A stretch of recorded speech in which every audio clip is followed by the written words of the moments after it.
Everyone, welcome back to our channel Bangaliyana. Kolkata style mutton বিরিয়ানির একদম সহজ রেসিপি আজ আপনাদের সাথে শেয়ার করতে চলে এসেছি।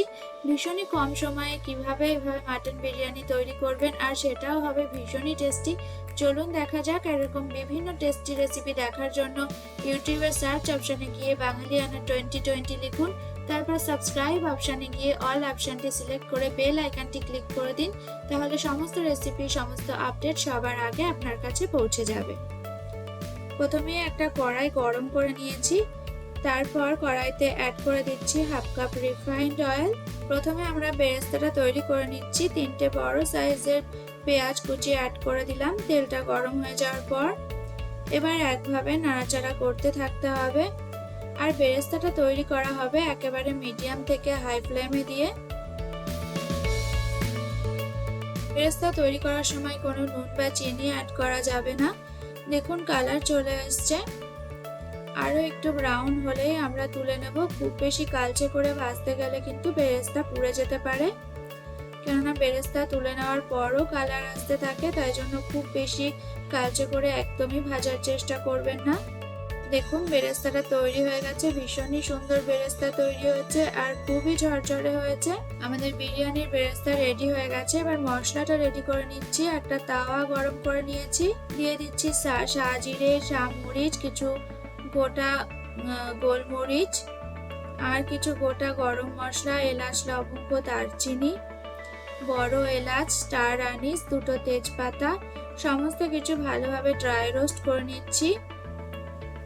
1-2 মিনিট নাড়াচাড়া করার পর যখন সুন্দর স্মেল আসতে শুরু করবে, সেই সময় গ্রাইন্ডারে দিয়ে গ্রাইন্ড করে নিলেই বিরিয়ানি মশলাটা রেডি হয়ে যাবে। হোমমেড বিরিয়ানি মশলার টেস্ট কিন্তু কেনা বিরিয়ানি মশলার থেকে বেশি ভালো হয়। বিরিয়ানি মশলার রেসিপিটি আমাদের চ্যানেলে গিয়ে আপনারা দেখে নিতে পারেন, আমি লিঙ্কটা আপনাদের দিয়ে দেব। এবার মাটনটা ম্যারিনেট করে নিচ্ছি। এখানে 6 পিস মিডিয়াম সাইজের মাটন রয়েছে।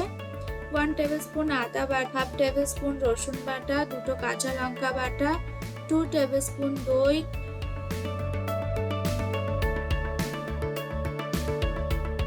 সামান্য নুন, হলুদ,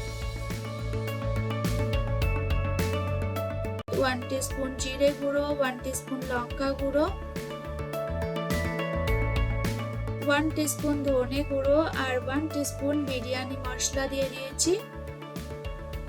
এবার দিয়ে দিচ্ছি 2 teaspoon refined oil,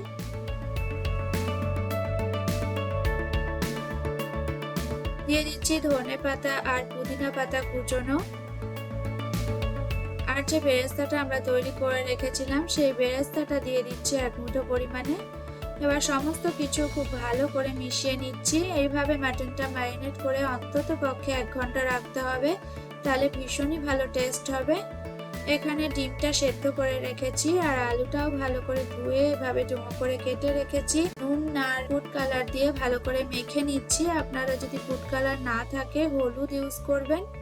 food colour দিলে কালারটা ভীষণই ভালো আসে, সেই জন্যই আমি ফুড কালার ইউজ করেছি। এটা একেবারেই অপশনাল, না থাকলে ইউজ না করলে কোনো অসুবিধা নেই। ফুড কালারের বদলে অবশ্যই হলুদ ইউজ করতে পারেন। একটা কাপে 2 টেবিলস্পুন দুধ, তার মধ্যে 1 পিঞ্চ জাফরান দিয়ে দিচ্ছি, ভালো করে মিশিয়ে নিচ্ছি।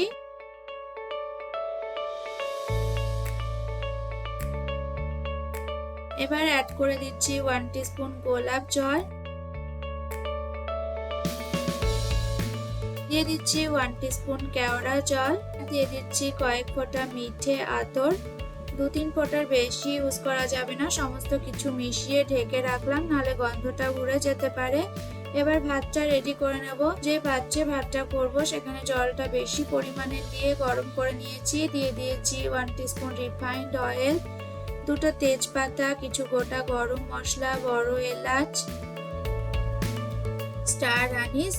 এবার আমরা চালটা অ্যাড করে দেবো। এখানে আমি 600 গ্রাম সেদ্ধ বাসমতি চাল ইউজ করেছি। চালটা ভালো করে ধুয়ে ভিজিয়ে রেখে দিয়েছিলাম 1 ঘন্টার জন্য।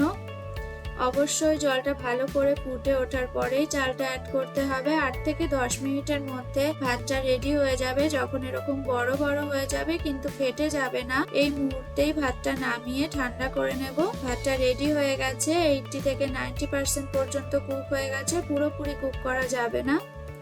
এবার কড়াইতে যে তেলটা ছিল বেরেস্তা ভাজার পর সেই তেলেই আমরা আলুটা ভেজে নিচ্ছি হালকা করে।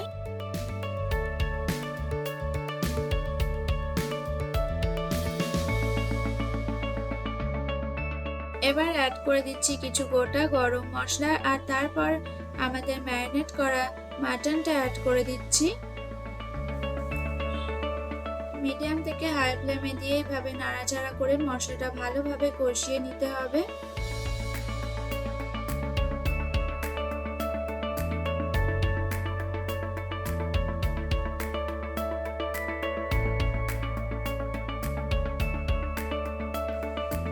চার 5 মিনিট এইভাবে মশলাটাকে ফ্রাই করার পর 10 মিনিটের জন্য ঢেকে দিয়েছি।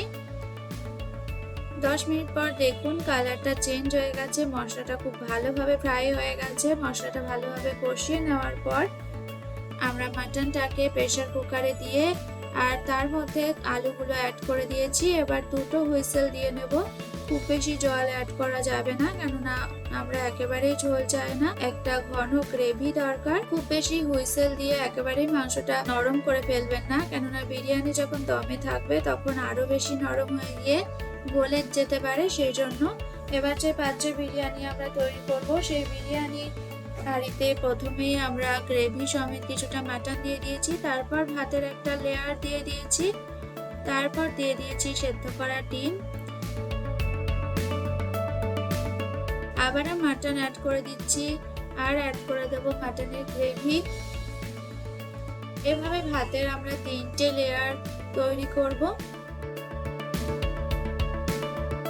সবার প্রথমে অবশ্যই মাটন আর গ্রেভি দিতে হবে, না হলে পরে ভাতটা কিন্তু আটকে যেতে পারে।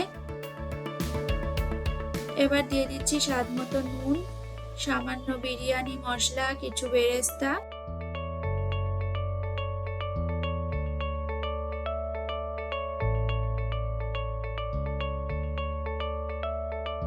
দিয়ে দিচ্ছি সামান্য পরিমাণে ধনেপাতা পুদিনা পাতা কুচনো।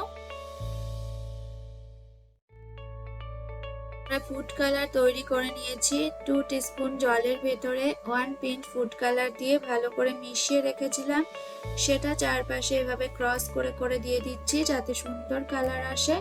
ফুড কালার যদি না থাকে আপনারা ইউজ করবেন না, সেক্ষেত্রে শুধুমাত্র জাফরানটা দিলেই হবে। জাফরানও চারপাশে ছড়িয়ে দিয়েছি। আবারও ভাতের একটা লেয়ার তৈরি করে নিয়েছি, তারপর আবারও উপর থেকে মাটনের গ্রেভি দিয়ে দিয়েছি। একইভাবে সমস্ত লেয়ারগুলো এইভাবে সাজিয়ে নিতে হবে যাতে টেস্টটা সমানভাবে আসে আর ভীষণই টেস্টি তৈরি হয় আমাদের মাটন বিরিয়ানি। সমস্ত লেয়ারে নুন দিতে একদমই ভুলবেন না,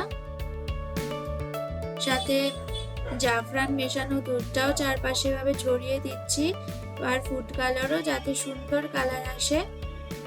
বিরিয়ানি দেখতে ভালো না হলে তো খেতে একদমই ভালো লাগবে না।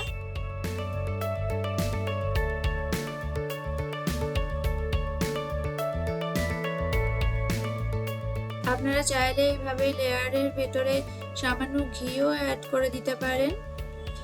আমাদের ফাইনাল লেয়ার দেওয়া হয়ে গেছে, এবার ওপরের থেকে লেয়ারটা এভাবে সাজিয়ে নিচ্ছি। ওপরেও দিয়ে দিচ্ছি খানিকটা বিরিয়ানি মশলা, কিছুটা বেরেস্তা, নুন, আবারও দুধে ভেজানো জাফরান, খানিকটা ফুড কালার আর কিছু ধনেপাতা পুদিনা পাতা কুচনো। আমাদের বিরিয়ানির লেয়ারিং একেবারে কমপ্লিট হয়ে গেছে।